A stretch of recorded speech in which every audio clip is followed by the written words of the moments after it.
ശരി. അപ്പൊ അദ്ദേഹം ജാബിർ റളിയല്ലാഹു അൻഹു ഖാല, ജാബിർ റളിയല്ലാഹു അൻഹു പറയുന്നു, ഖാല റസൂലുള്ളാഹി സ്വല്ലല്ലാഹു അലൈഹി വസല്ലം, നബി സല്ലല്ലാഹു അലൈഹി വസല്ലം തങ്ങൾ പറഞ്ഞുവെന്ന് ജാബിർ റളിയല്ലാഹു അൻഹു പറയുന്നു. എന്തു പറഞ്ഞു? ഖാല റസൂലുള്ളാഹി സ്വല്ലല്ലാഹു അലൈഹി വസല്ലം ഇന്ന ശൈത്വാന യഹ്ളുറു അഹദകും ഇൻദ കുല്ലി ശൈഇൻ മിൻഹു. നബി തങ്ങൾ പറഞ്ഞു, ഇന്ന ശൈത്വാന, തീർച്ചയായും പിശാച്, യഹ്ളുറു അഹദകും, നിങ്ങളുടെ കൂടെ ഉണ്ടാകും, നിങ്ങളുടെ അടുത്ത് ഹാജരാകും, ഇൻദ കുല്ലി ശൈഇൻ മിൻഹു, അവൻ്റെ എല്ലാ കാര്യത്തിലും, നിങ്ങളുടെ എല്ലാ കാര്യത്തിലും പിശാച് നിങ്ങളുടെ കൂടെ ഉണ്ടാകും.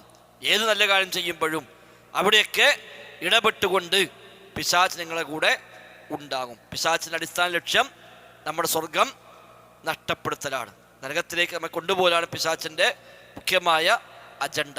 അതുകൊണ്ട് ദൈവസ്മരണയിൽ നിന്ന് മനുഷ്യനെ തെറ്റിക്കുക എന്നത് പിശാചിൻ്റെ ഏറ്റവും വലിയ പണിയായി ഏറ്റെടുത്തതാണ്.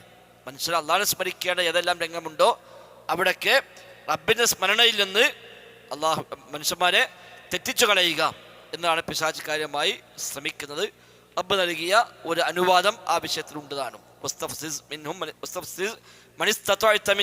എന്ന് പറയുന്ന സൂറത്തുൽ അൻആമിലെ വചനം, നിന്റെ ശബ്ദം കൊണ്ടും നിന്റെ കാലാൾപ്പട കൊണ്ടും നിന്റെ കുതിരപ്പട കൊണ്ടുമൊക്കെ നീ അവരെ ഇളക്കി വിട്ടുകൊള്ളുക എന്ന് അല്ലാഹു തആല പിശാചിന് കൊടുത്ത ചില അനുവാദങ്ങൾ ഉണ്ട്.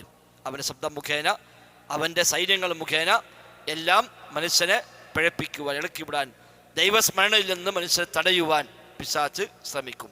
ബിസൗത്തിക, നിന്റെ ശബ്ദം മുഖേന. തിന്മയുടെ എല്ലാ ശബ്ദവും പിശാചിൻ്റെതാണ്. വിശേഷ സംഗീതം പിശാചിൻ്റെ ശബ്ദമാണ് എന്ന് ഈ ആയത്ത് വിശദീകരിക്കുമ്പോൾ ഖുർആൻ വ്യാഖ്യാതാക്കൾ ഒട്ടുമിക്ക തഫ്സീറുകളും രേഖപ്പെടുത്തി കാണാൻ കഴിയും. ബിസൗത്തിക, നിന്റെ ശബ്ദം കൊണ്ട്. ഏതാണ് ആ ശബ്ദം? ആ ശബ്ദമാണ് അൽ ഗിന, പിന്നെ സംഗീതം എന്ന് ഒട്ടുമിക്ക മുഫസ്സിറുകളും തങ്ങളുടെ തഫ്സീറുകളിൽ രേഖപ്പെടുത്തി വെച്ചിട്ടുണ്ട്.